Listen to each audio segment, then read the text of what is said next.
when to talk.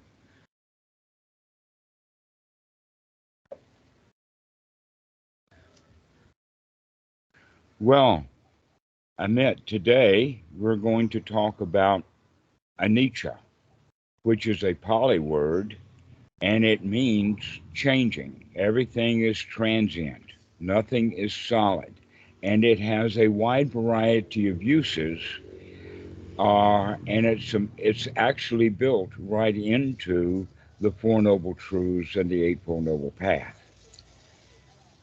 Uh, and so, what we can say is that when your teacher, your past teacher Goenka, has been using the word anicca, he is absolutely right to do so. But there are, he actually uses the word anapana when he's referring to anapanasati, but he doesn't actually teach it in reference to the sutta of anapanasati. And that also he spends a great deal of time, like 7 out of the 10 days of a retreat, of doing step 3 of anapanasati in the sutta at a highly stylized kind of way rather than a natural way. It's an organized way. That in fact, that's one of the things that we should understand in advance for everyone, is that there's two ways of doing things, or there's two ways of learning things. One is an organized step-by-step procedure that often is necessary when one is learning, let us say, computer science or even mathematics. For instance, you've got to have the numbers. If you don't know the numbers, if you don't know your one, two, threes, it's going to be hard for you to learn addition. And if you don't know addition, it's going to be hard to learn subtraction. And then after addition and subtraction, now we can go into multiplication, or actually we could go directly into multiplication without subtraction. But in order to do division, you need to know addition, subtraction, and multiplication if you're going to do it by the long division way, because we have to do subtraction there too. So this is all just simple arithmetic. And simple arithmetic can be taught, and generally is, in about 4 years' time in school. And then there is higher levels of that. And so the next thing would normally be algebra. And we can go through the whole thing like that. All right. So the teaching of the Buddha can also be learned formally, or it can be learned informally. Now, generally, what would happen is that we would learn formally and then practice naturally, whatever comes up. This is what the Buddha means by one as they occur. All right. So in this, in reference to Anapanasati step 3, where Goenka used a highly organized way of body scanning, that's actually very good for a beginner to begin to recognize there's all kinds of body positions with all kinds of different sensations and feeling all throughout the body. But in normal practice, normal living, and in normal practice of anapanasati, we would in fact not do a scanning in the formal way, but do it in a natural way in the sense of whatever comes up, whatever sensations. An example right now is that on my left foot, I can feel the foot on the floor. I can feel the other foot touching the floor, but it's upside down, and so the toes are touching. Moving up, I can also feel the butt on the chair. That's a heavy sensation.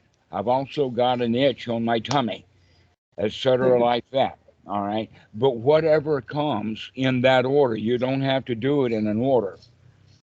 All right. That whatever order is there, but we begin to get familiar with the body, and we can either do that in an organized way or in a disorganized way, and not disorganized, but more of a natural in the sense of whatever comes up. And this would be the way that we would practice. But the way that it's taught in many places gives the students the uncomfortable situation. Oh, if it's taught in this order, and we do it in that order for the instructions, then that's the order that it has to be done in reality, that's the practice itself. If the education is in an orderly way, then the practice has to also be done in that orderly way.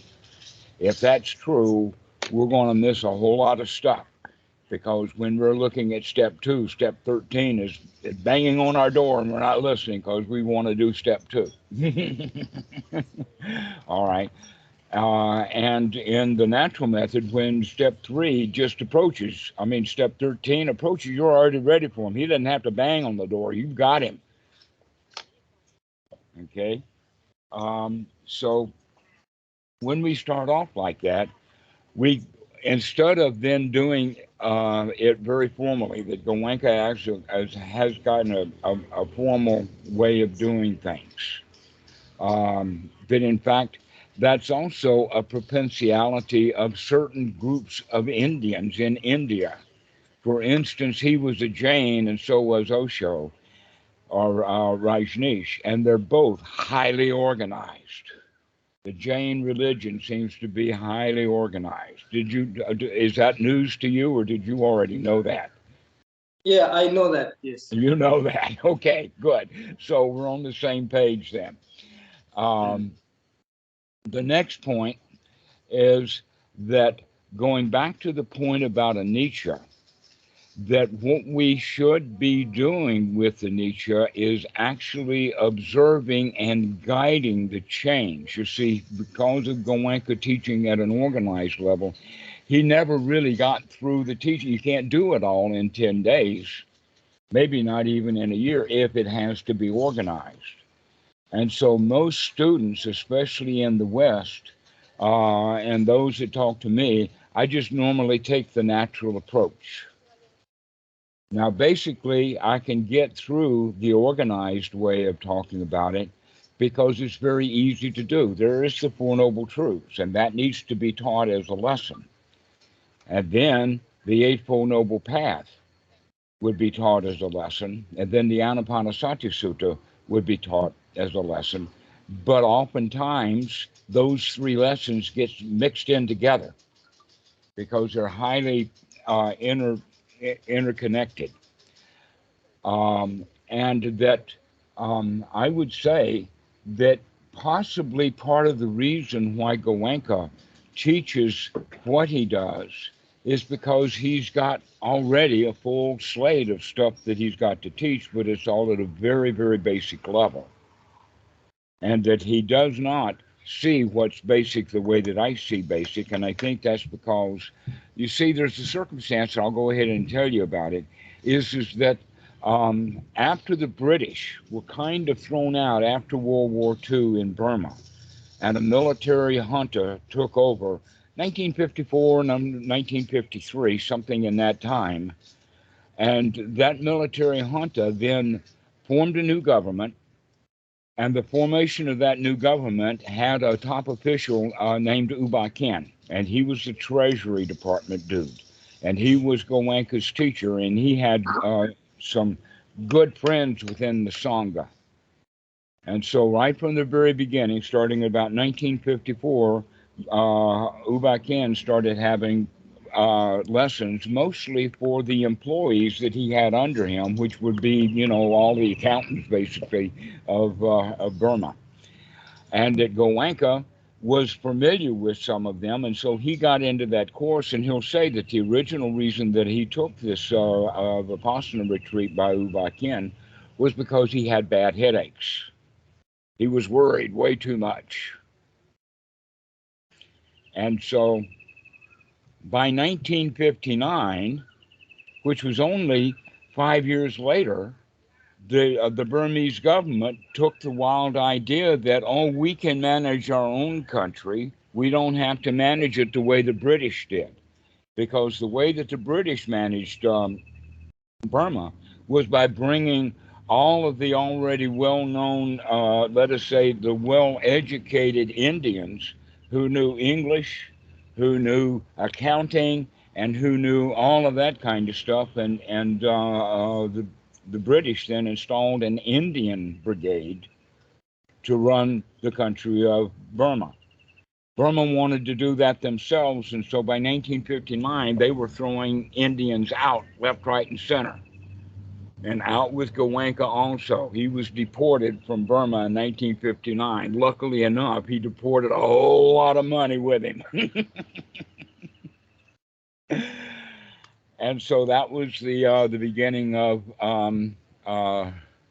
let's see, it's called Dhammagiri, and it's in the country town of Igatpuri. Have you ever been to Igatpuri? No, I have not been there. Okay. He also was doing retreats in Jaipur, Hyderabad, and other places. And I followed him around, and I did some retreats in Hyderabad as well as Jaipur. In fact, I think I got my best education in Hyderabad because I learned more about India there than I could anyplace else, because they had the dog duty aesthetic and the cow aesthetic and the naked dudes walking around. I mean, they were just really deep into it, as well as the fact that by the name of the city itself, it was a Muslim city anyway. Yes. Yeah. Hyderabad, the word bad is like in Baghdad. It's generally is an Islamic term. So the point then, let's look at the concept of anicca. You know that there is a trilokana on, excuse me, whatever the Pali word, the three characteristics of anicca, dukkha, anatta. Okay? Now, I've had several different ways of looking at that triangle, and it seems like the order of the words have some value, especially if you go back to some of the more, let us say, detailed Pali expressions, like Sabe, Sankara, Anicca, Sabe, Sankara, Dukkha, Sabe, Dhamma, Anatta. Have you heard that before? Yes. Okay, so all right. So what does that mean? It means that uh, all the Dhamma itself, which is higher than the Sankara. So Anicca and Dukkha are both Sankara. In other words, everything that can change will change, and everything that does change dies. All right, but the anatta is above that. So what you could say, if you'll look at my hands, you'll get more out of this because I'm giving you pictures. All right, that anicca and dukkha are in it, but anatta is above it. All right. Now, there's another way of looking at it, and that is anicca, dukkha, anatta means that you've got anicca, and when anicca happens, you've got a choice. Are you going to choose dukkha, or are you going to choose anatta? It's kind of like a fork in the road. You're hauling down the road, and you come to a fork in the road. You got to make a choice. You're either going to go down that road or down that road. Okay, and often the road not taken is anatta, and the road mostly taken is dukkha. That when something happens, we don't like it. Something new happens, we don't know what it is, and so we naturally are afraid of it. We like consistently because we like to know, and we would like to keep things known. We don't like it when things change. There's the dukkha right there. We don't like it when things change. All right. But the important point is that we have a choice in there if we can take that choice. And that is the choice of anatta. In other words, whatever changed is not me, so it's not my dukkha. Now that's profound right there. In fact, that's possibly the deepest part of the teachings, that we can just say it like that. When anything changes, it's not my business, and so it's not my dukkha. It's not mine, none of my business. All right. What that means is that when something changes, if I care, I suffer, or at least I'm uncomfortable, not not satisfied. But if something changes and I don't care, then I'm okay. In other words, I don't put myself into it. I don't identify with it. I don't pick it up and hold it and carry it and let us say, dare someone to take it away from me. I'm not holding it. They can take it. It's just laying there, laying around. I'm not interested. The Buddha, in fact, had some analogies to that. Would be that if someone, or maybe a small, good, when someone is going into the forest where the monks are, and they gather up some sticks and leaves, the Buddha asked the monks, "Would you care if the guys came and got some sticks and leaves?" And the monk says, "No, we don't care." And then the Buddha uses that as an analogy for any and everything. If someone came and picked up and carried away your good name, would you care about that? Well, how can they pick up and carry your good name anyway? Right? So why should I bother? Why should I care? Let them take it, you know? But if I think, oh, my good name belongs to me, then I will suffer. It's my business. So this is the first education about Anicca, is that everything is changing and we do have a choice. And that the choice is something that's built right in to the Four Noble Truths, and it's most specifically found as right noble effort in the Eightfold Noble Path. And yet Goenka doesn't bother to talk about all of the Eightfold Noble Path. Basically, Yeah. what he teaches in the Eightfold Noble Path is two out of the eight. Well, two plus some of the other stuff, in the sense that, yeah, the Sila part. But the Panya part, he only does two of those, uh, and doesn't do the other two. All right. What is the two that he does? Is sati, to remember.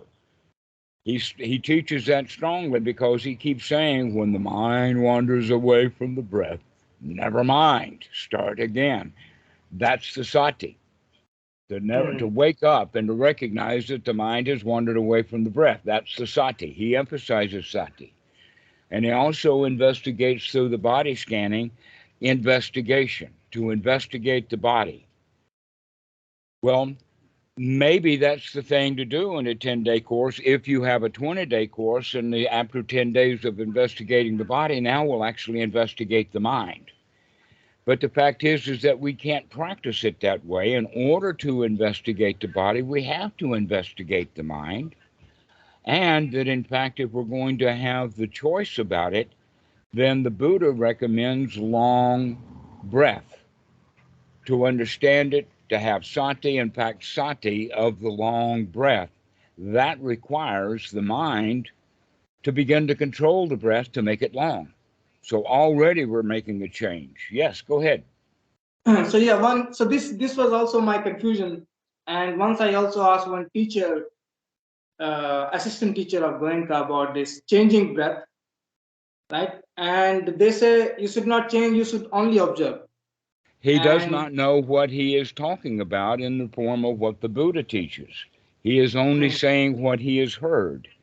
That no, don't change the breath is a very, very, very, very common teaching, and it's going to be part of, but not all of, the downfall of Western Buddhism. Because there are a whole lot of things that have to be done correctly. All right? That, in fact, let me cut to the short of this. The shortcut is, if you when anything changes, when anicca happens, when something does happen, and you have all along been in dukkha, if you don't change anything forever, all along, when something happens, you're going to be in dukkha. We have to make a conscious change that, no, that's not my business. Okay? The next point is, along with that, is the one who, when something changes, winds up in dukkha, is a victim of that dukkha, a victim's mentality. And victims have the thought of, oh, I need help out of my dukkha. I need a Jesus. I need a guru. I need a girlfriend. You know, anything, that we'll look around to see if we can find to get us out of our dukkha, to where the entire teachings of the second noble truth is all about that all of the dukkha is between the ears. That we cannot find something on the outside to fix something on the inside. We have to find something on the inside to fix something on the inside. And when the inside is all fixed up, then we can deal with and perhaps even fix the outside world too. But nothing on the outside is going to fix us, and yet our entire society, Indian, Western, everywhere, is set up that, oh, you suffer because you need whatever I've got to sell. So if I'm selling religion, you need religion. If I'm selling a government, then you need to vote. If I'm selling cars, then you need to buy a car. So that's the way that the society works. And why? Because the guy who's trying to sell the car thinks he's going to be happy if he can sell you a car. And he's generally miserable, even though he sells cars. So with that, we can begin to understand that the outside world is not the solution, and yet we have been taught, programmed, and trained, and then practiced doing that our whole lives. That's part of the ignorance. The ignorance is that dukkha comes from the outside, where in fact it actually comes from the inside, our own greed and our own ill will and our own ignorance. That's where the dukkha comes from. So that means that we're going to have to change something on the inside. And the first thing the Buddha recommends is to change the ignorance. And then later we'll change the greed and the ill will. But the first thing we got to do is start working on that ignorance and then start changing that. So the entire teaching of the Buddha is a change model. It's not a static model. It's not, oh, you look and you look and you look and finally you'll be okay. No, you got to look to see it so bad that you got to change it no matter what the teacher says. And then you're okay.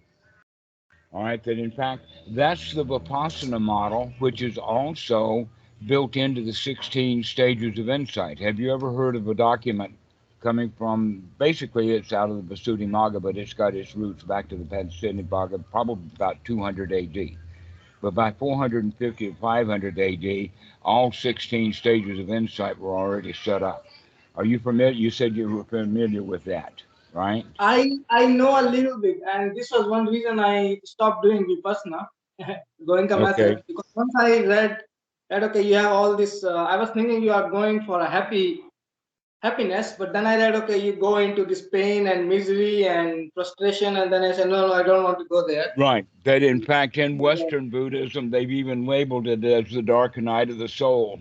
Have you heard that Yes. expression? Okay. Daniel So, Ingram talked a lot about it, yes. right. So in the 16 stages of insight, this document we're talking about, starting with step 6, we'll talk about step 1 through 5 later. But starting with step 6, the student, after he has done so much anicca, after he has seen so much and done so much in the first 5, the disillusion, destructions, and all of that, then step 6 is he becomes fearful, he becomes miserable, he gets dejected, depressed. The word that I'm looking for is he feels that there's no way out. That's what I mean by the dark night of the soul, is we've reached kind of a dead end. But then step 11 of that follows is that he makes the decision he's got to get out, and then he redoubles his effort, or he actually starts putting effort into it. And that's step 11. And then step 12, guess what that is? It's the Four Noble Truths and the Eightfold Noble Path. Okay? So what we do at the noble step is that we forget about the first 11 steps of the Vipassana practice, and we start right with the Four Noble Truths and the Eightfold Noble Path. Because it's already in step 12 is when that change is introduced. But in fact, if you look at it correctly, you'll see that no, the change actually starts with step 10, to where Goenka's teaching of the 10-day is all in the first five items on that list. All right. So what he is teaching has the value in two ways, because it has also two items on the Eightfold Noble Path. And that is sati, to wake up, and number two, ditti, to look. But that's not going to make anything happen until the looking is good enough to where the dukkha is seen clearly enough that it is dukkha, sort of like a hot potato or a hot rock, and somebody passes you that hot rock, you want to get rid of it. Okay? The desire to change, to get rid of it, is built into you once you see how dangerous and how unwholesome the dukkha is. Then you will change automatically. All right? But in our method, the way that the Buddha teaches it is that we actually emphasize that you've got to take control of your life. You've got to make those changes. Otherwise, you're going to stay in that victim's position of looking for somebody else to fix you. And when we get that change made in a great big way, by the way, this is called Sammasankappa in the Pali, that when that change is made, our attitude changes from being a victim into being a winner, with thoughts like, I can handle that. Or, yeah, let's get it done. Or, I've got it. Never mind, start again. I've got this. Okay?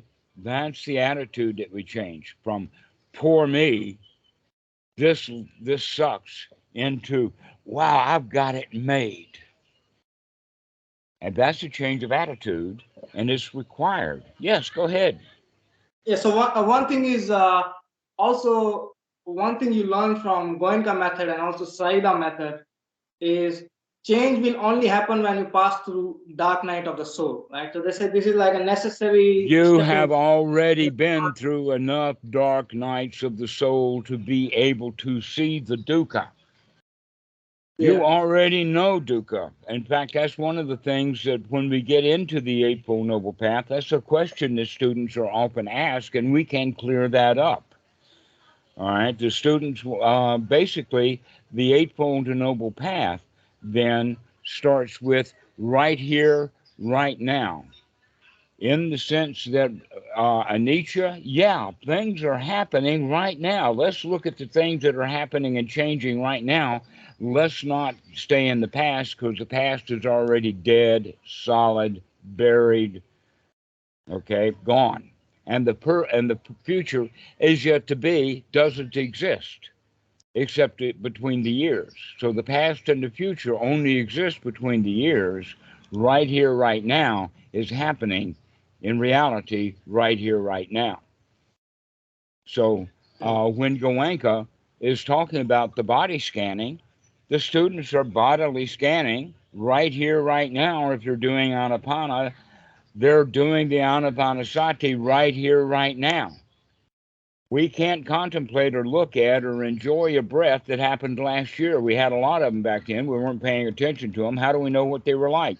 And who knows what breathing is going to be like in the future? The only breath we can watch is this one.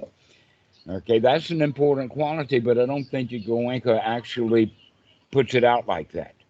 We can go even deeper than that, and that is that look at what's important in your life.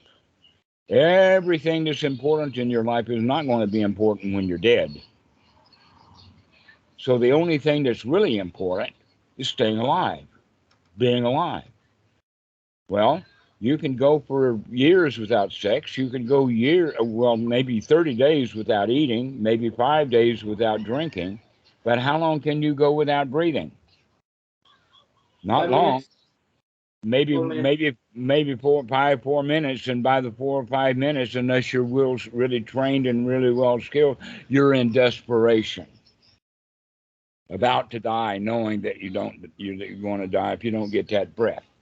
So in that regard, in the immediate presence, the only thing that's happening that's important is our breathing, and yet we don't pay much attention to it.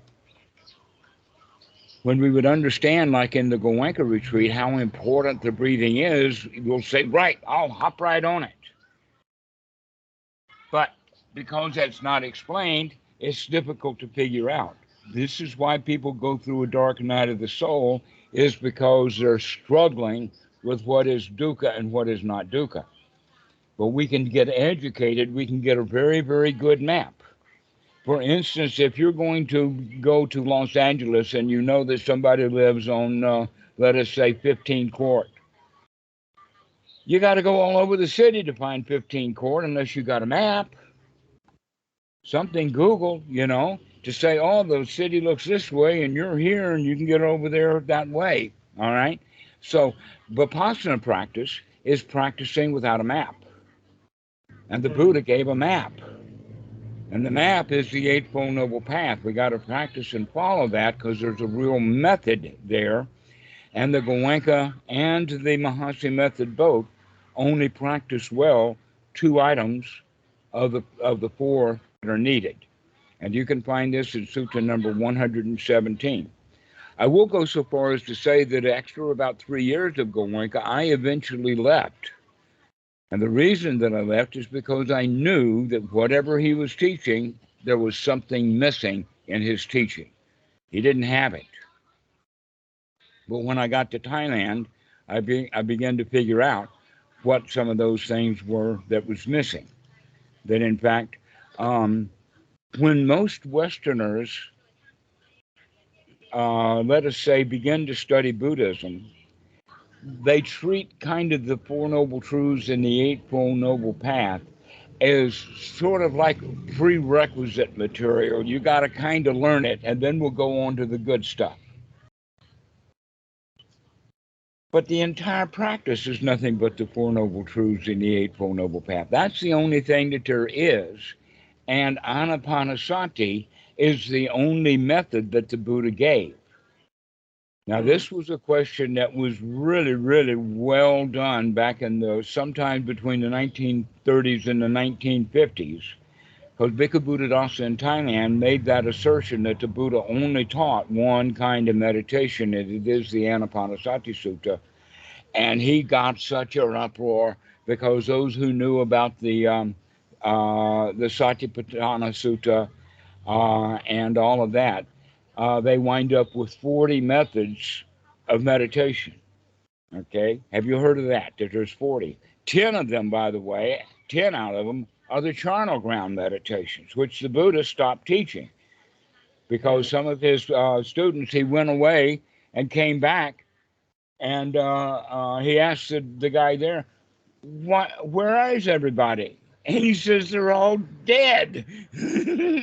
They killed themselves because they were doing these corpse meditations, and you left and stayed away for 3 months. And they killed themselves because that was their object of meditation. So in reality, the Buddha doesn't teach those corpse meditations, so you can take a quarter of them out. There's also things like the jhanas themselves are mentioned in there, and so those are not meditation styles or techniques, those are results, so you can throw that out. Another 4 of them are the Brahma Viharas. I mean, in this 40, they just threw everything in. Anything that they could find, they threw in there, and all they could come up with 40. And yet, when Bhikkhu Buddhadasa says there's only one, it calls the Kapopal, and there was an immense literature search with all the Pali scholars, and they came back with, Bhikkhu Buddhadasa was right. There is only one. These 40 meditations are not taught by the Buddha. The Brahma Viharas existed before the time of the Buddha, that the only thing that the Buddha taught, and he made sure that people knew that. There's 4 different suttas that we found where he says, I teach only one thing. Both formerly and now, I teach dukkha, dukkha nirodha. Yes, but there is this Metta Sutta. No, the Metta Sutta, the Buddha did not teach metta. Mm-hmm. You look at that sutta and you will see that the Buddha actually disagreed with that Metta Sutta. That in fact the people who were practicing metta in the Metta Sutta were not bhikkhus. They were other mendicants, other wanderers around. Now, one of the things that they mentioned about it that's important is that in order to do the metta, you have to be free from hindrances, which means that the metta, if it's done correctly, would be, let us say, um, going in the direction of the first jhana. But the way that metta is taught in the West, of like, oh, may all beings be happy, may all beings be free from suffering. You probably heard that little phrase before, right? It doesn't work because it's a lie. When we say may all beings be suffering, the implication is that me too, I want in there. How can I give someone a gift that I don't have to give them? That's the problem with the metta practice, is that the people haven't got the metta to give away. Yes. But if they practice anapanasati correctly, if they practice the Eightfold Noble Path correctly, then they will have metta to give away. But the metta practice with the Brahma Viharas of metta, karuna, mudita, upekkha is already taught in other ways within the Buddha tradition. But those four things did exist, and they existed before the time of the Buddha. That's not part of his teaching. His teaching is Yes. a complete teaching, and it's got somewhere to go. Then, in fact, he does have upekkha as part of the 7 factors of enlightenment.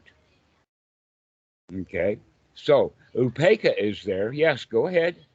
So what I understand from your teaching is like you are also talking yourself positive thoughts, right? So you're telling yourself positive thoughts, and this is also a part of Anapanasati Sutta, right? So like may I be happy would be also, it's a That would positive thought, be, a wholesome thought. well, may I be happy is still what a loser would do. Mhm. No, a wholesome thought would be, wow, this is great.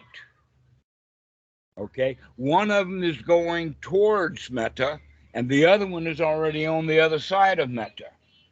One is saying future joy, the other one is present joy.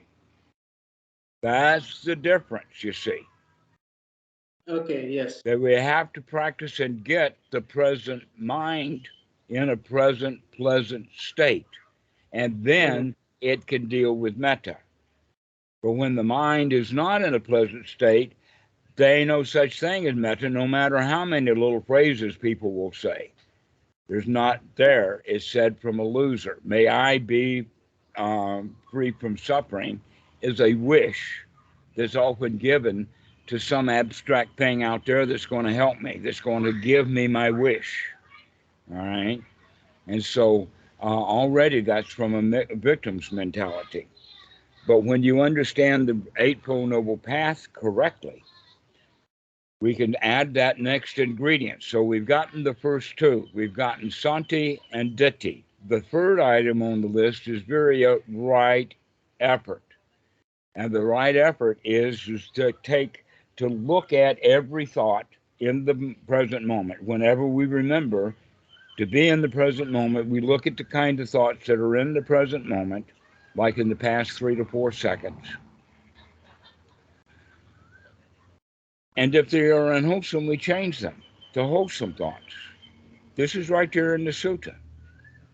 Now, Mhm. right wholesome thoughts is also in the Anapanasati Sutta under the phrase of gladdening the mind.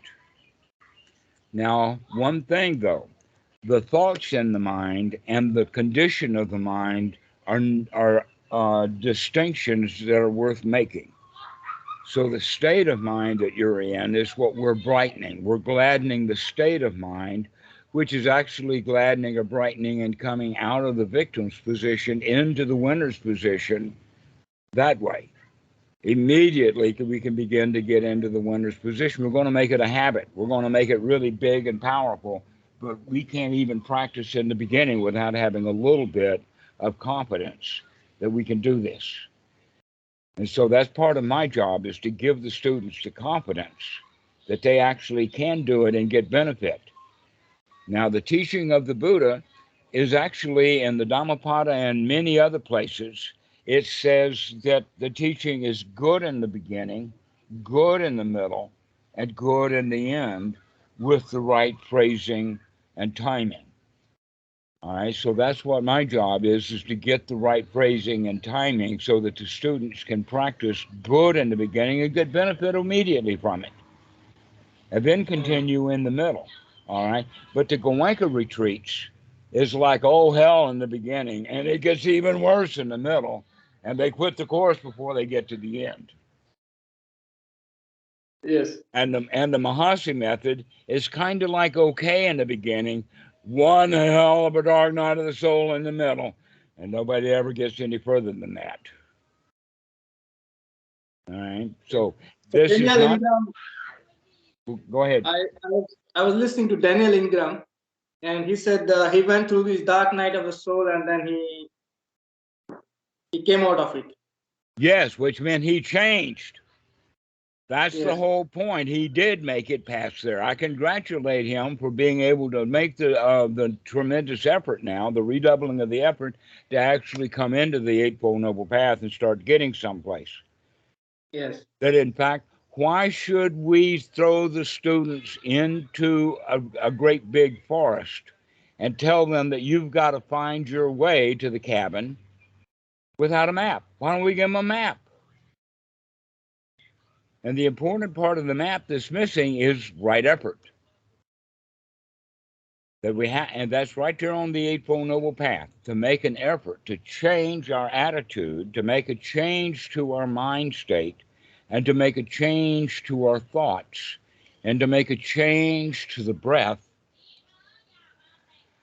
And after we're doing some of that, we begin to make a change to the way that we're feeling. In other words, the whole point of the Satipatthana is to take control of it, because the Satipatthana is the breaking down of your life.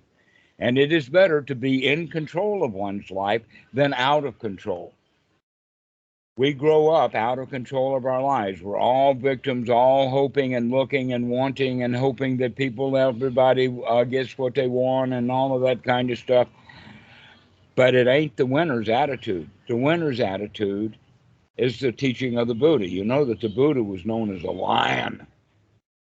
And you can see some of the sutras in where it says it doesn't matter what kind of assembly he goes into, he can sit down in that assembly and converse with the people as a winner. Most kids, when they go, like a brand new senator goes to the Senate, he's new there and he's got no confidence.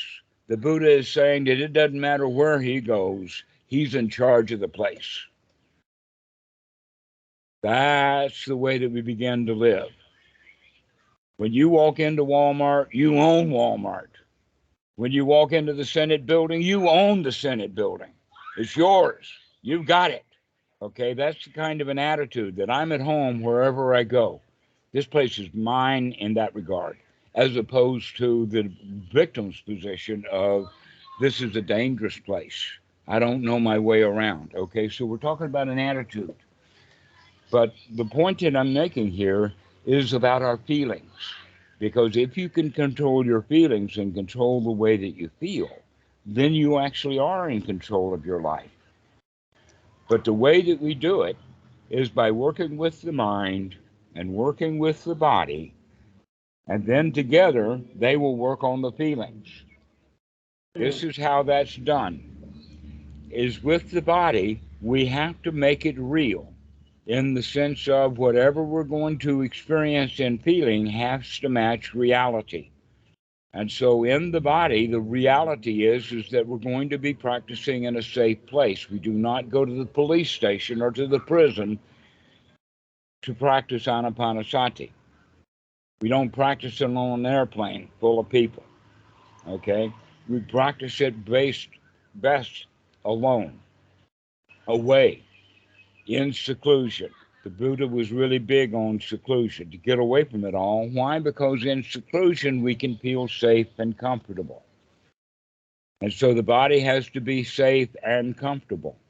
Well, you're from India, you might be able to appreciate this, but Westerners, because of the northern climates mostly, by the time that a child is 2 years old, they're grabbed off the floor and put in a high chair, and they rarely spend any time on the floor for the rest of their lives. But in the tropics, like here in Thailand, almost all of the families eat on the floor. There are no chairs because we don't need chairs. We can sit on the floor. Now, Thailand is beginning to move in that direction, partly because plastic chairs are dirt cheap. They're like $3 or $2 or something like that. And so then we'll now buy a bunch of those chairs, and people can sit around on the chairs rather than sitting on the ground. When all the parents come to the school, they've got chairs to sit on. But that slowly is changing. Most at home sit on the floor. Westerners, when they sit on the floor, are in great pain. For that reason, meditation practice at the Goenka retreats for the Westerners is kind of a hell because their bodies are not comfortable. Not for long, not for a while. They keep buying pillows. I mean, sufus and other meditation equipment, Zen stools, all kinds of stuff. There's a big market for that in order to help people to feel comfortable while they're in uncomfortable postures. It's better just to get a chair and be comfortable. This is the important thing. Why? Because if your body is not comfortable, it's going to be hard for you to feel comfortable. If the Yes. body is comfortable, then safe, secure, and comfortable is what we're looking for in the body. And then we work with the breathing so that it becomes long and easy, and then the body begins to relax. And any tensions in the body, through the scanning method or whatever Goenka did, we find those tensions and let go of them, which means that I might need to rub my neck, to twist it around, to give myself a massage, whatever it is to get the body to relax, which is step 4 of Anapanasati. But that This relaxation was, is going to take a while, and we've got other stuff to do. Go ahead. so this was also another difference between your teaching and Goenka teaching, this comfort part. First off, it's not, first off, this is not my teaching. Okay, from what I'm getting from you, the comfort part is because Goenka also insisted on sitting long hours, and he said even if you have pain, just stay, don't move. So this aditana sitting, I know the teaching. and that's and then when I was doing at home, it was getting very difficult because I thought that pain is good, so you really should sit and should not move and should just. But it was not helping. But after talking to you, you also told to sit small, like 10 minutes, 5 minutes, Mm-hmm. several times, right? Frequently. To get And good that value, helped a you lot. see. But you see, Goenka wants people to sit there until it hurts. Yes. Where is the good in the beginning there? That they're missing something, you see. It's gotten a tradition like that. The tradition, I think, is coming from lay people, which they think that the life of the monk is really hard. And there's some reason why the monks allow the lay people to think that, so that the lay people will think that they're big and valuable and important and they're worthy of being fed.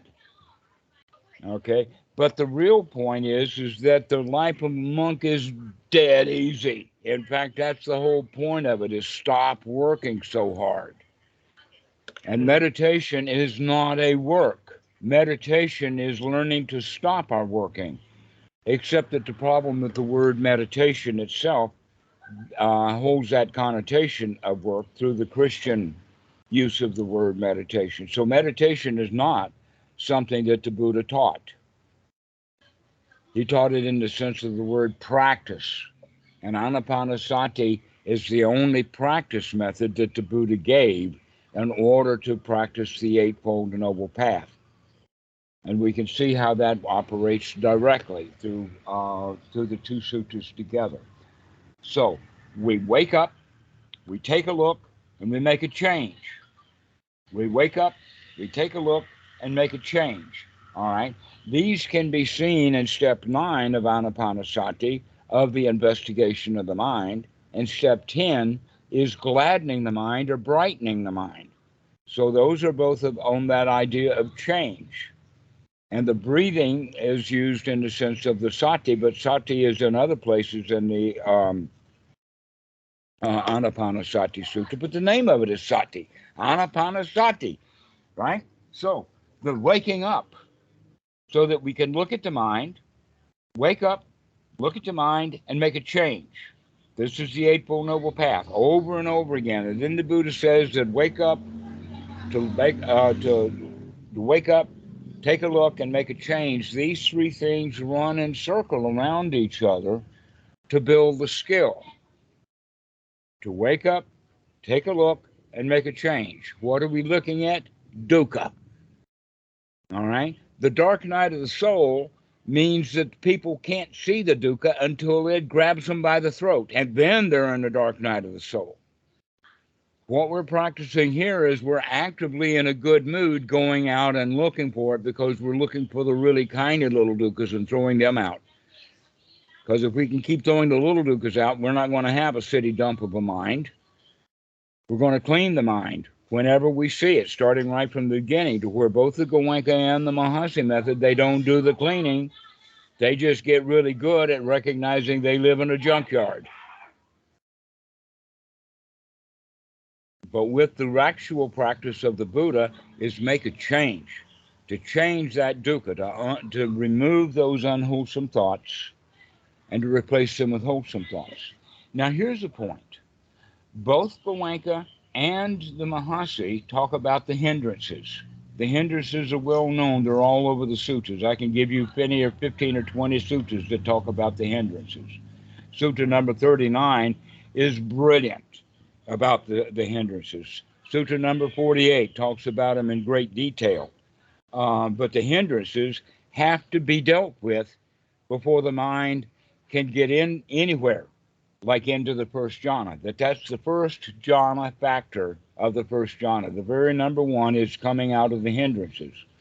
Also in the metta practice, the number one thing to do is to come out of the hindrances. Right? What is that? If you're in a hindrance, you see you're in a hindrance, you change and come out of it. Those hindrances are in the sutras all over the place, 100%. And Goenka talks about them, but he doesn't talk about them in the sense that you've got to get rid of them right away. But he does say when the mind wanders away from the breath, never mind, start again. That means then that wherever the monkey mind went was a hindrance. And you should bring it back and come back to the present moment with the breath. So he's right. Goenka method isn't even that smart. Goenka's got some improvements over the Mahasi method. So, he's got it built in, the change model, but he doesn't emphasize it like it is on the Eightfold Noble Path. He doesn't talk about it much, but it's certainly built into the model that he uses when he says, when the mind wanders away from the breath, never mind, start again, because that's exactly the Eightfold Noble Path right there. Is that when your mind wanders into the garbage, come out of the garbage and start again. And yet it's not taught at all in the Mahasi method until they get into the dark night of the soul. And that's when for instance, when Daniel figures out that he's had enough of this, we got to make a change. That means that he's coming actually closer to the method of the Buddha, which has got the change built in right from the very beginning. The first time that someone sits down to meditation within the Goenka method would be when the mind wanders away from the breath, never mind, start again. So he's right there with getting those hindrances out of the mind. So why you say that he doesn't have a change model built in, I'm not sure. Because he does say to change the mind. Yes, it comes sometimes, but for instance, he would not say if your body is uncomfortable, make it comfortable, right? Right. So this change he would not tell. Or he say if you have a pain, or let's say if you have some thought, you say just observe the thought. Don't try to change the thought. And he would say observe some sensation associated with thought. Right. Not to well, work where did he? So there's a basic contradiction based into his teaching then.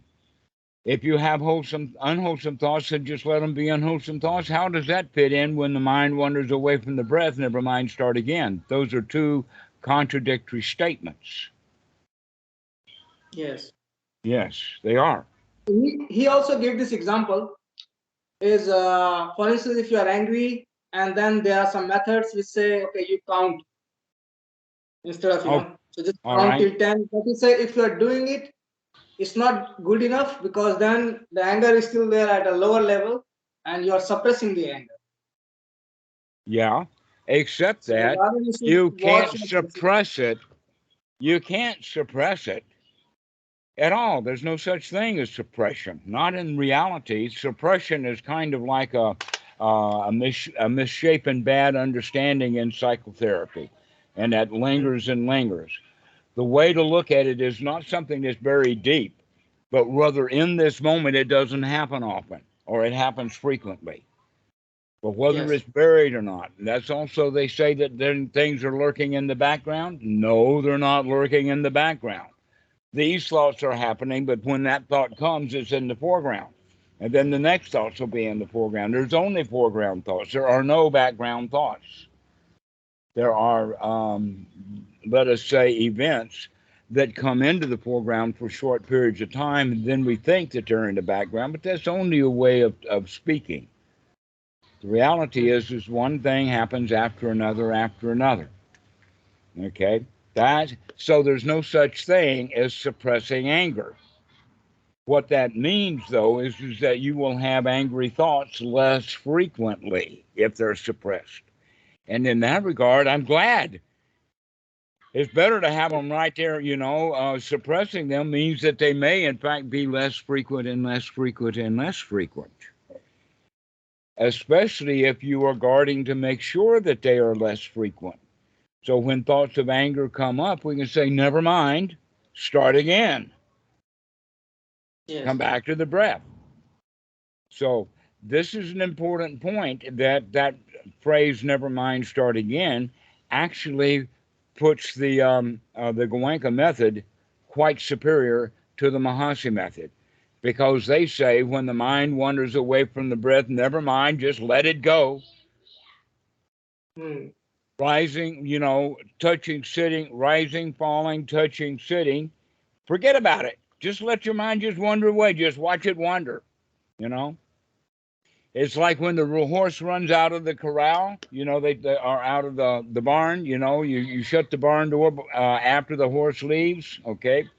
Well, the Mahasi method is after the horse leaves the barn, you're supposed to watch it as it runs away, and there it goes, and you lost your horse because you don't make the change of getting your gear and getting on another horse and going and getting him. They just let it go, right? Okay, so this is absolutely easily understood to be not the Buddha's practice. With the Goenka method, it's getting close, but there's still some issues with it. But this is the point: is that the hindrances are not in either the Mahasi or the Goenka, and certainly not within the Vajrayana method. They're not emphasized, and yet that's the first thing that we have to do: is we have to change the unwholesome thoughts into wholesome thoughts, because otherwise they're going to hinder us. Well, hinder us from what? And hindering us from being in a state of satisfaction, hindering us from being successful, hindering us from feeling the way that we want to feel, because instead we're feeling the way that the hindrances are making us feel. There is a connection between you have unwholesome thoughts, you're going to have unwholesome feelings. But if you have unwholesome thoughts and then somehow you get wholesome feelings, then the wholesome feelings can take over and you'll have wholesome thoughts now about the wholesome feelings. An example of that is, I wish my mommy would come home. I wish my mommy would come home. And I'm saying, I wish my mommy would come home, and I start feeling bad. And I look up, and without a thought, I see her. And my feelings go great. And then the feelings that I have will say, wow, I'm glad mom's home. But I already felt good by the time I'd said that, wow, mom is home. All right. So these things interact with each other. And so if we can, in fact, begin to change one of them, we'll change the other. And the one that we're working on now is to change the thoughts that we're having and changing the way that the body is positioned, so we can begin to feel the way that we want to feel. So we begin to feel, we begin to talk to ourselves, and we begin to have the body postures of feeling safe.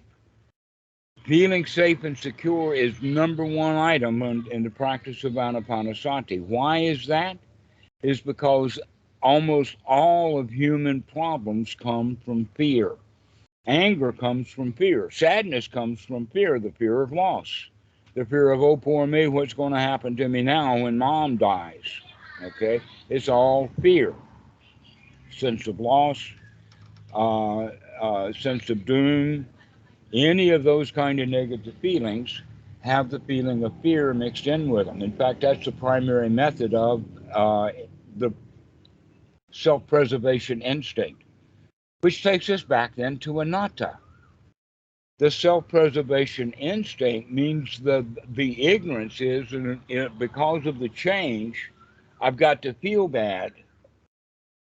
But the reality is that yeah, the change happened, but it's not dangerous, and therefore there's no dukkha in it. So when we begin to see the change, anicca, we can still maintain the position of, well, since it's not me, it's not dangerous to me, and I don't feel fear, which is where the dukkha comes from.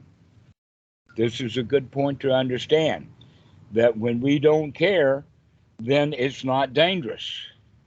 If it's not dangerous, there's no fear. So we practice that to become fearless. Not fearless in the way that a warrior would walk into battle, fearless, but fearless in the way that that warrior did not go into battle. He didn't dress for battle. He made supper for his opponent. Why? He's not afraid of the opponent. Fearlessness is when you've got fear anyway, and you're going to be, go get done whatever you have to do because it's dangerous. And the other one, the fear of the feeling safe and secure, is because there's no danger at all. There's no battle to be had. So, feeling that sense of safety is what we promote because the hindrances will take us out. They'll find dangers. We'll get worried about something because we feel danger. So, let's get those dangers out of there so that we can feel safe and secure and comfortable. The body is comfortable, so we can have thoughts of being safe, secure, and comfortable, to where most of our unwholesome thoughts are all about being unsafe, uncomfortable, unsecure, what we've got to do, the list of problems that we have, etc., like that. So we're coming to the point of no problems because all of those problems are not my problems. They're somebody else's problems, and the only reason that they're somebody else's problems is because they think so, but I don't think so. I think that I'm okay. They can have that problem. They can deal with that problem. They can fix that problem. Me, I'm having fun. So this is a new attitude that we're taking, but that new attitude comes from the feeling of safe, secure, comfortable, and then we become satisfied. And you can become satisfied, which is going along in the direction of learning to feel like a champion, feeling like a winner, feeling like a successful. But we have to get that success. And what is the success? Throwing the hindrances out and gladdening the mind and having wholesome thoughts. Mhm. So, number one, wake up. Number two, look at what you're doing. Number three, make a change. And then number four, the Samasankappa, is to congratulate yourself. To wake up, make a change, wake up, look at what you're doing, make a change, and congratulate yourself. Become that winner. Take on that mantle of I'm the lion here. Look at me. I can change my mind. If I can change it once, I can change it again. And one of the sutras, in fact, it says is that when the mind is free from the hindrances, often enough, then the student comes to the position that no matter how much my mind gets hindered, no matter what the obstruction is, no matter what the situation that creates that like getting arrested, getting wounded, getting into an accident, all the really big stuff. It doesn't matter what it is.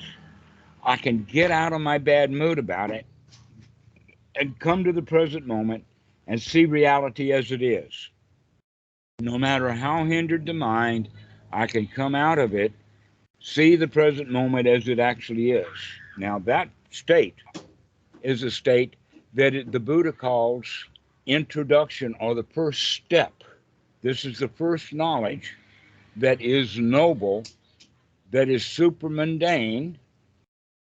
So, this is what we mean by the first step of Sotapanna.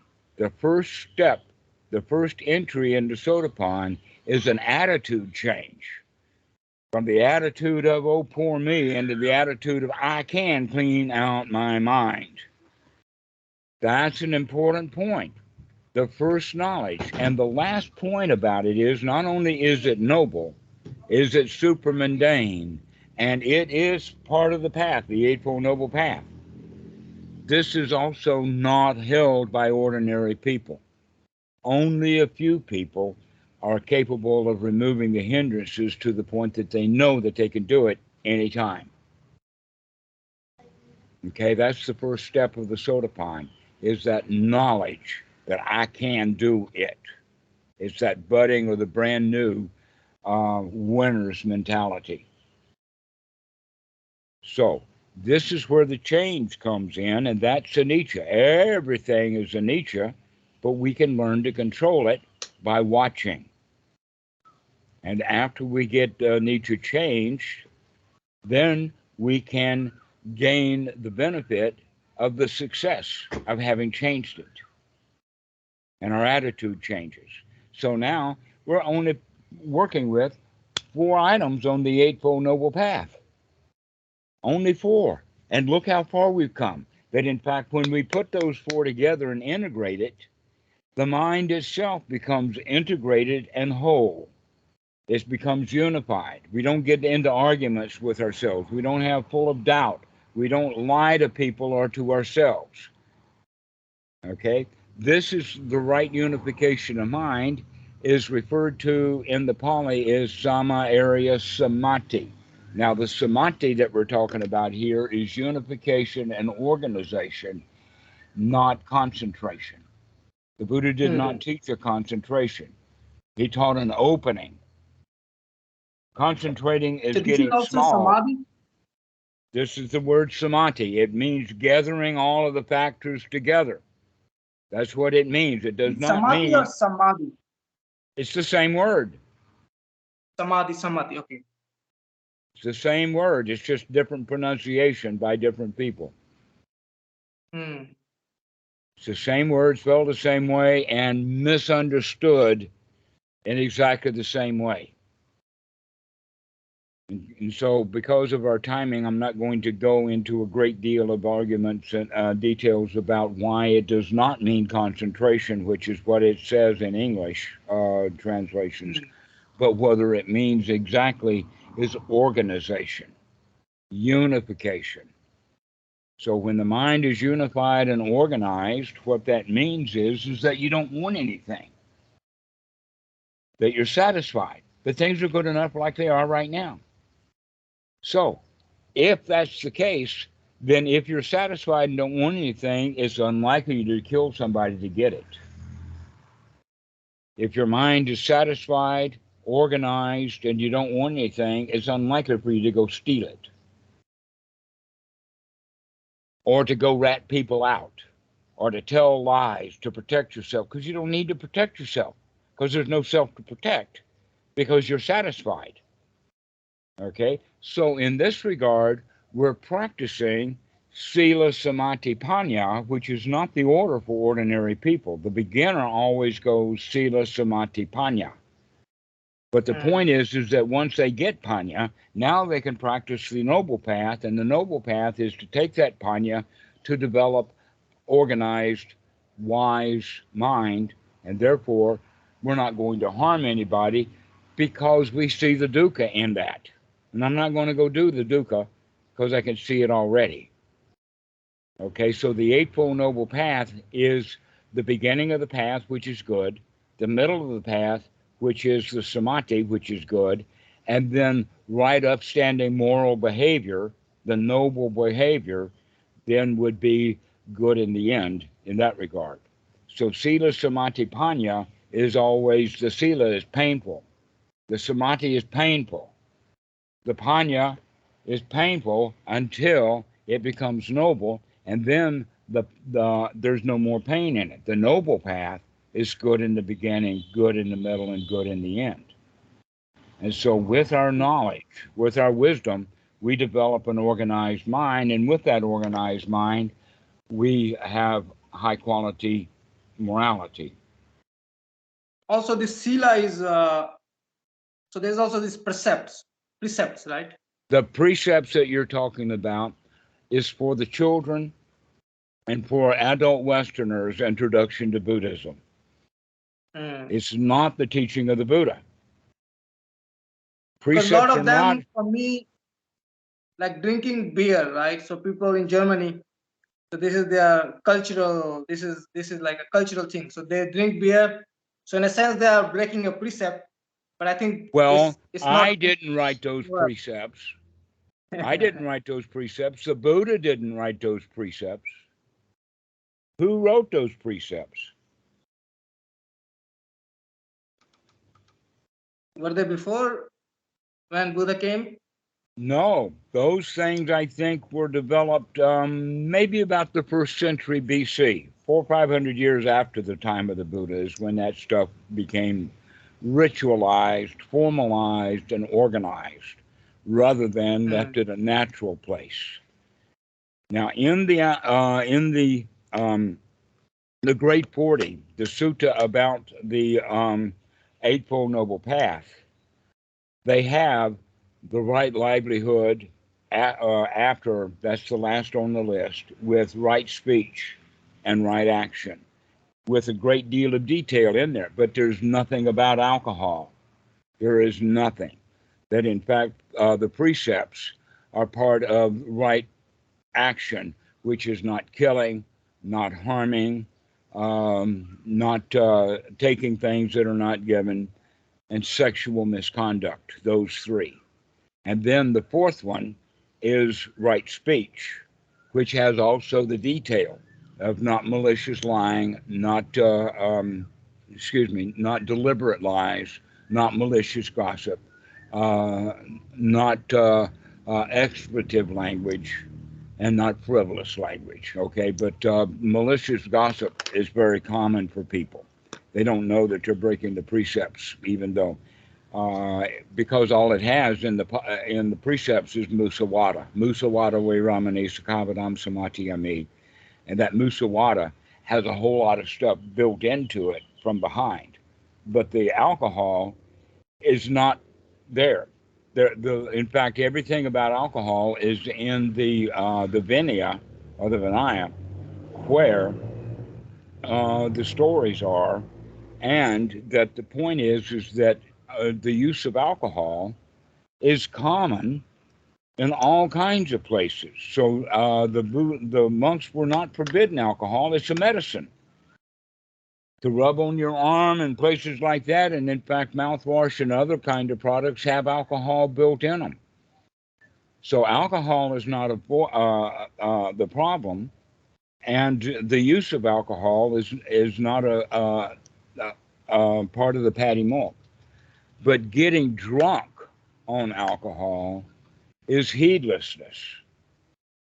But I can imagine that because of low-class people in everywhere, for instance, even in Thailand, there's a lot of alcoholics. There's alcoholics in every country. And alcoholics themselves, until they're cured from alcohol, are not going to get much out of the Dhamma. Okay, so I can understand why in the 1st century BC that they put that in there, but that was not a teaching of the Buddha. So in many ways, you could say that the precepts actually interfere, just like many other teachings that people think are Buddhism, which is not Buddhism at all. The Buddha didn't teach any of that. He didn't teach about rebirth and reincarnation or how to build temples or any of that kind of stuff. He only taught one thing, which is dukkha, dukkha nirodha, the Four Noble Truths, and the Eightfold Noble Path. Everything is there. Even the teaching, the deep teaching of Paticca Samuppada, is nothing but a great big explanation of the second noble truth. So, in fact, most of the teachings of the Buddha through all those sutras is about the second noble truth, about where this dukkha, where everything comes from, to make sure that everybody understands that the source of all of it is from between the ears. It doesn't come from out there. So if it comes from in here, the only way to fix it is by changing what's in here. You got to change what's in there. And when you do change what's in there, you say, wow, this is so nice. And then the fourth item of the Sammasankappa, the relief, the wow, we've got it, the success. That's the fourth item. So wake up, take a look, make a change, and then enjoy the change. So these Wake four up. items are not for. So these are the items from the. This list is from the not the Eightfold Path, is it? This is the The Eightfold four. Noble Path. This is the Eightfold Noble Path. We've been talking about the Eightfold Noble Path for a long time now. Nothing but the So Eightfold Noble Path. these four are the four lists. So the wake up, take a look, make a change, and congratulate yourself. These are the first four items. And then the fifth item would be the organization of mind. When we do these four things, the mind becomes organized and fit. And with a fit and organized samadhi mind, we behave ourselves quite well. So the sila comes last. Sila comes last. Sila is the outcome. Sila is the aftermath. Selam is after the football game where the stadium is clean, not full of garbage. So the fans picked up number 8. Sila is listed as number 8 in the wrong direction. Actually, if you read the sutta, it's 1, 2, 3, 4, and then 5. It works with right view, right sati, right effort, right attitude, and right organization of mind in that order, followed then by right speech, right action, and right livelihood. And those are the 8. That's the order that they come in the noble Dhamma. In the ordinary Dhamma, they're all over the place. Yes. Then they don't work. And then they don't work. Well, that's because nobody's practicing them as the Eightfold Noble Path. They're not even practicing at all. It's just literature. It's just knowledge. It's just something that I know, but we don't put into practice. Yes. If you don't look what's happening in your mind, so you will not be able to follow sila, right? Because all kind of unwholesome stuff is happening. Let me give you a small example. Let us say that we had a rabbi in a small village, and he was also the meat man, in the sense that every goat and every lamb that's killed in that village has to be brought to him for him to give it a ritualized killing. In the Jewish sense, they call that kosher, and in the Islamic, they call it halal. But the animal has to be killed in a certain way and then dressed in a certain way according to tradition. So here you've got this rabbi, and it's his job to do the killing.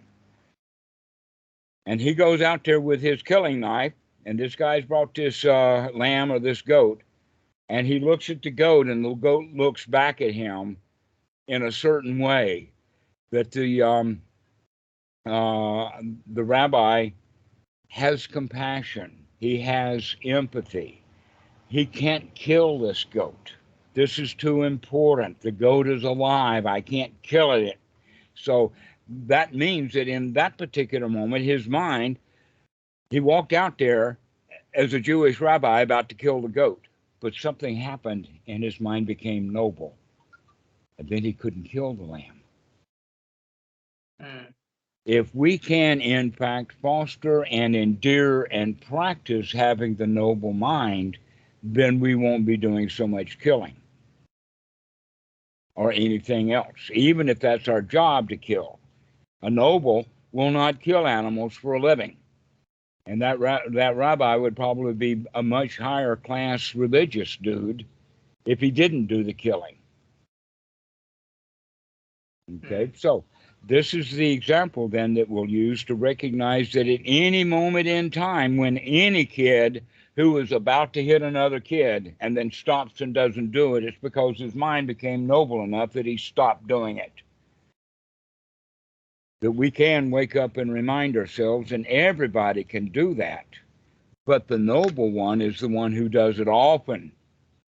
He remembers to be correct, to be uptight or up straight, not uptight, but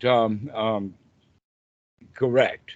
And so this is how we're practicing: is to have wholesome thoughts rather than unwholesome thoughts. The unwholesome thought is, I got to go kill another goat.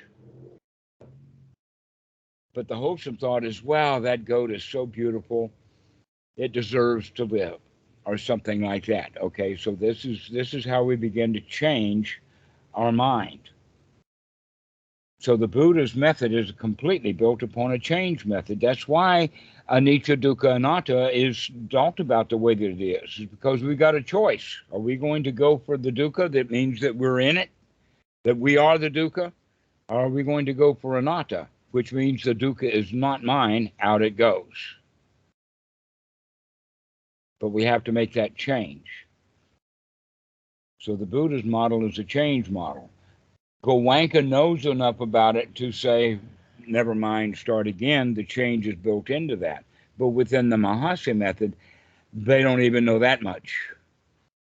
Just look, just look, just look. And the more you look and the more you see, the more miserable you're going to get and more fearful you're going to get. And you're heading right into the dark night of the soul. But we don't need to do that. So there's one last point about that, and that is dark nights of the soul have another term for them called rock bottom. Rock bottom means that you've gone about as deep into the dukkha as it's possible to go. Skid row bums, etc., like that, alcoholics, they've lost their life or whatever like that, and they know that they have to make a change now. Things have gotten too bad. And so this is, by the way, about AA. AA uses that, and Alcoholics Anonymous talk about that rock bottom, because if an alcoholic hasn't hit rock bottom by the time they come to AA, then they may not do well. The example of that is AA is tremendous failure at court-appointed alcoholics.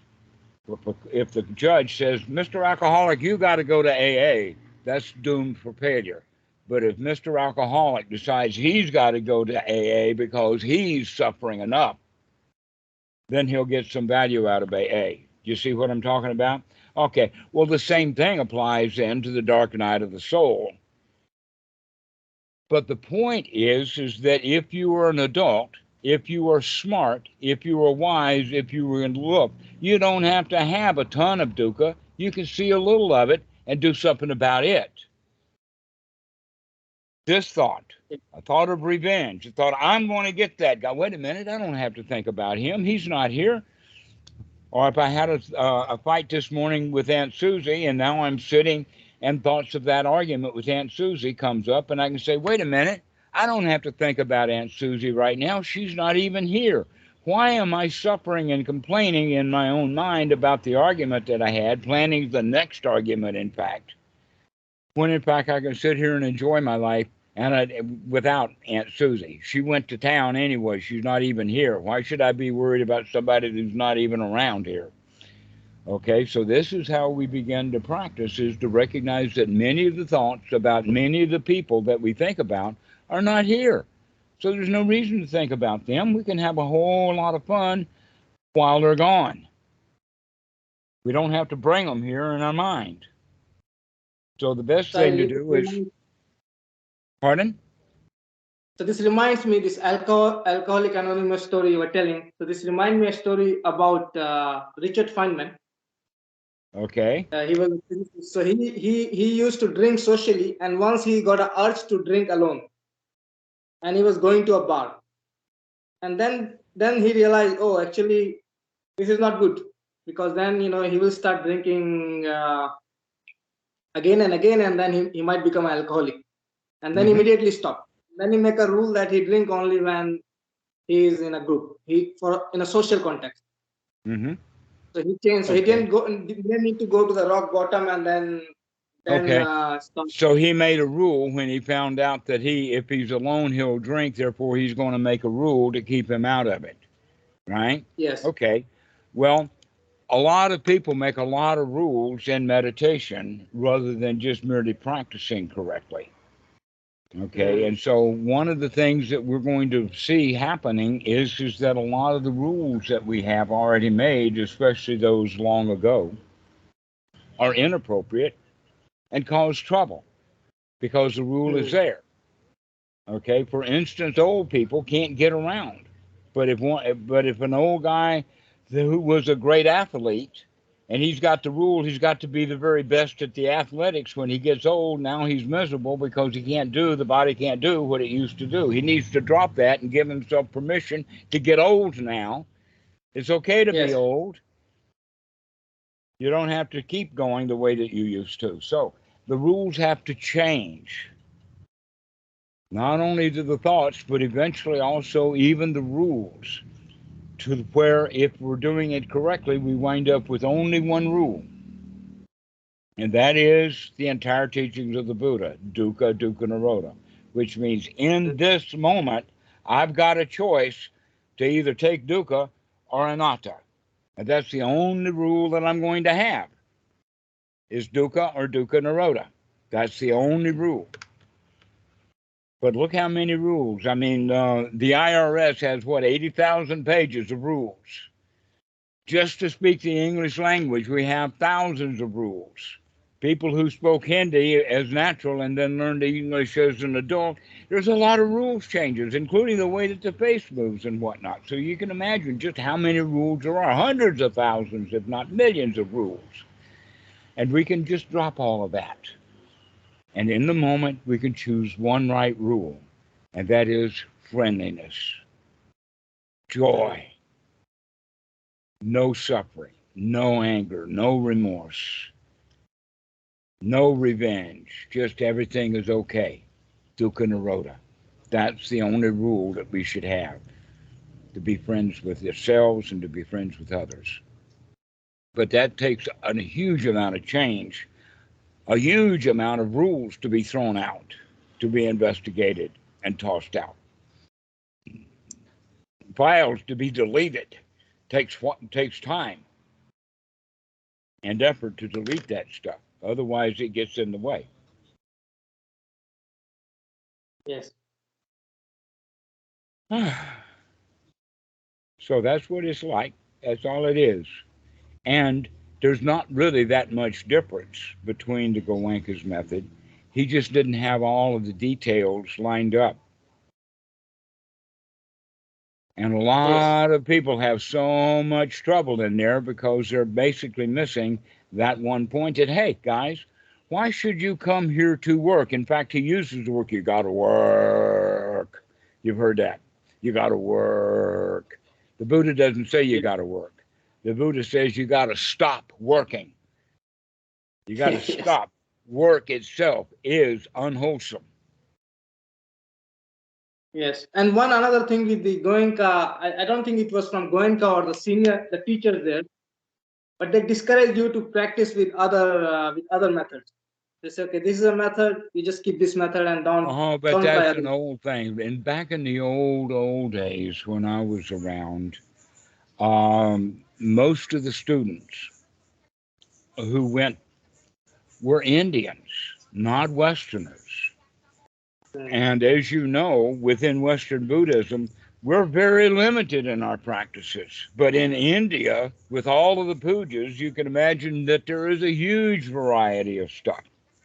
And so Yes. what was happening was is that people were coming in to take the Goenka course, and while they were there, they were doing all kinds of other stuff. Mala beads, chanting, I mean, it was a lot. It was a madhouse, and that's why he finally made the rule: is that hey, if you're going to come here, practice what we're practicing, not practice what you learned at the temple. Okay, and you can appreciate why he'd make that kind of a rule. But now the students who have just the volunteers that have been there, they didn't figure out to know what was going on, and so they just made a rule. They heard Goenka's rule, you got to do what we're doing here. And so they, without any common sense, they just kept the rule.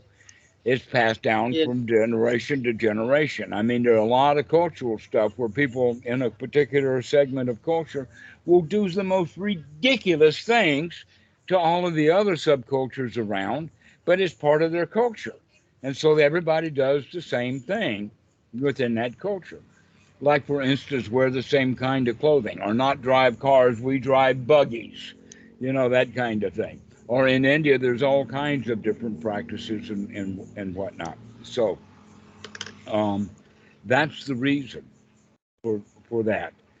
But what he is teaching is not complete.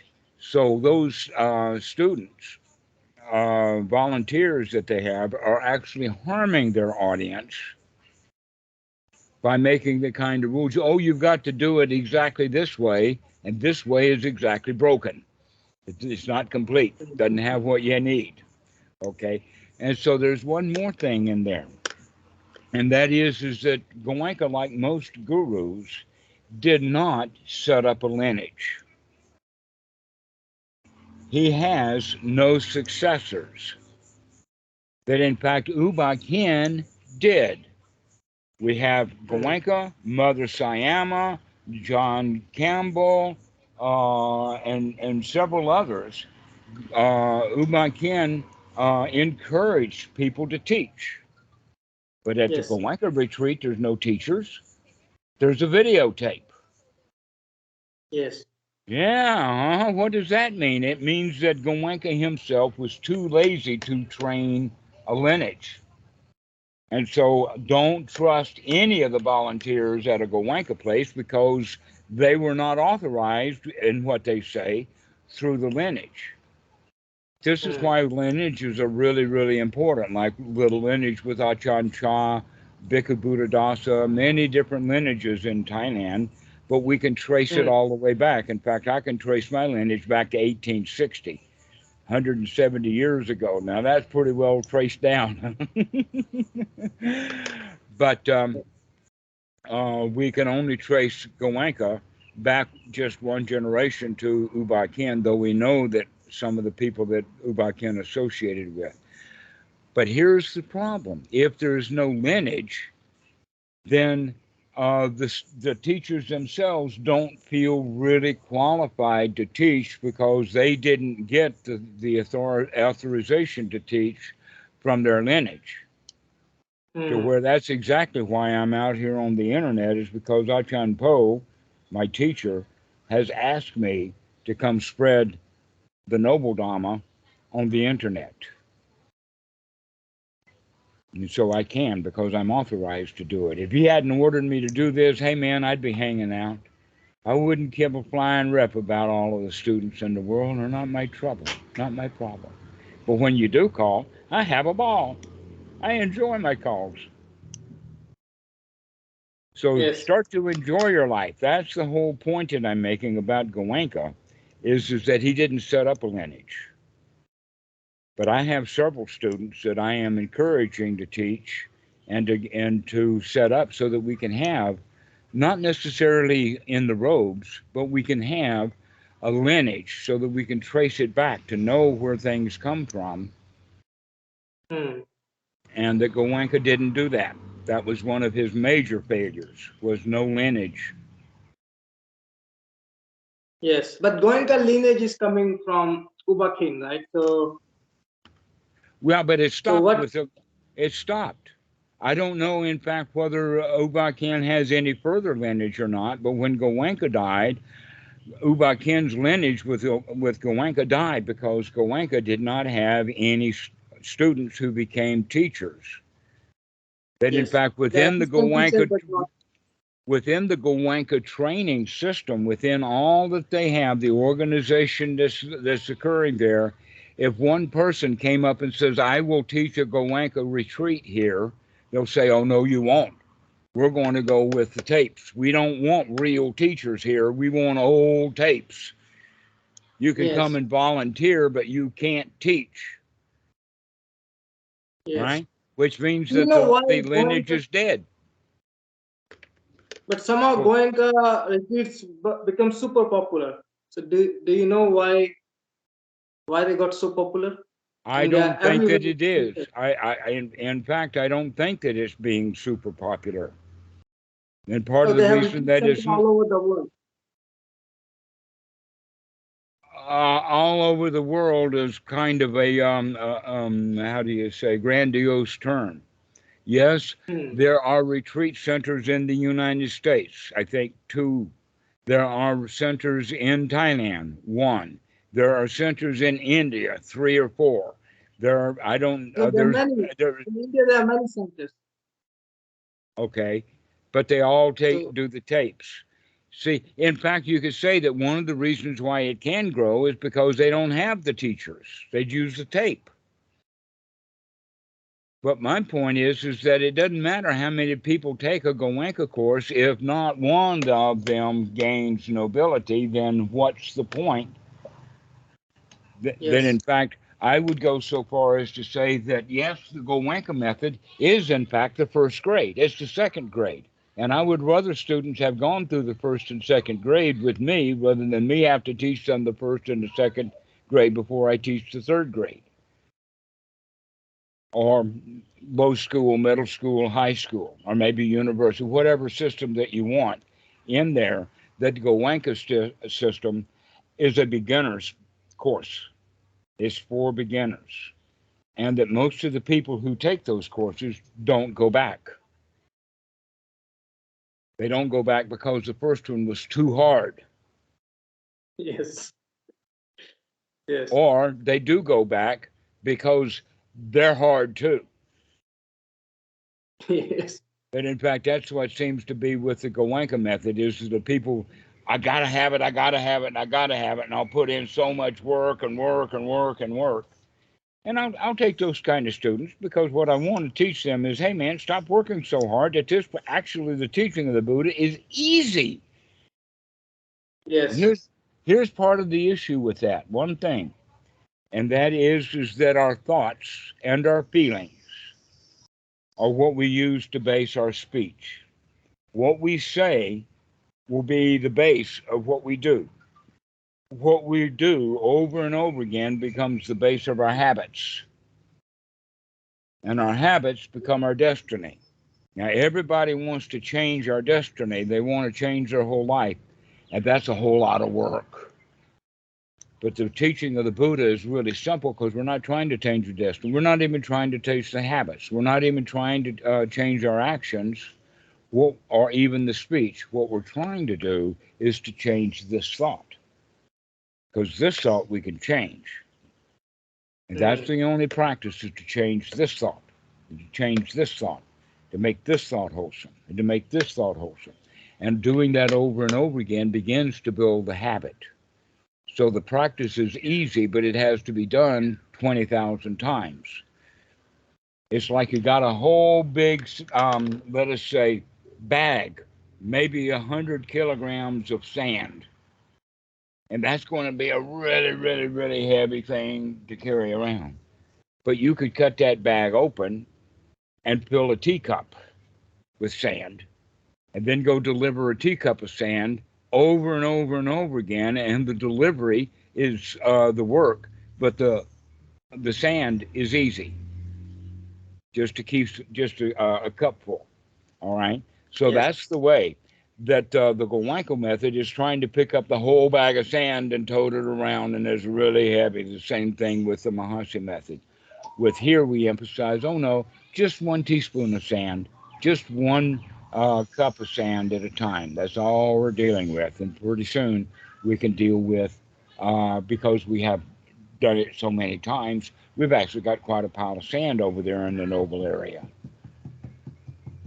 yes. So this is also some success I realized following this method is I observe sometime I have a negative thought, and if they are there for 5 minutes, then you really start feeling heavy, and then I realize, okay, there is this connection. Right. But if I stop, But so if when I you stop, recognize that it's got it heavy, drop it, throw it out, let it go. and then you start having positive thoughts, you do it a little bit with the intention, but after a while you realize you are feeling good. So this happens. It takes me 5-10 minutes, 5-10 minutes of positive thoughts, and then you start feeling good. And this connection somehow I was missing before. That okay, there is such a strong connection between the thoughts and the feeling. Okay. Right. And so we can recognize that those two things work together. So this is where we make that change. This is that in this Yes. moment to remember to look at what we're doing right now, make a change right now, and then say, well, I'm better off right now. I'm really glad I don't have to think about Aunt Susie in that argument. We can stop doing that and get relief. But we have to do that 100,000 times because already we've spent our whole life talking ourselves into feeling bad. Now it's time for us to start training ourselves and talking ourselves into feeling good. Yes.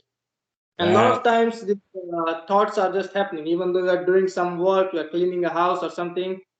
But internally you have this negative thoughts going on, and then you feel heavy after a while. mm-hmm, So exactly. this is important to wake up. Oh, actually, what's happening? Yes, exactly. Well, we've been running now about an hour and 40 minutes. I'm really glad. I've enjoyed our conversation, but we can bring it to a close. I think that we've been down the Goenka path one more time, and that So it's I think good to see. it is very important. So we can actually practice correctly by following Goenka's instructions of when the mind wanders away from your breath, never mind, Yes, start change again. and come back and start again. It is a change model. Yes. All right. Well, we'll see you guys later. Thank you so Okay, much. Dhammarato, bye. Thank you. I will see you soon. See you soon. Bye bye. Okay, bye bye.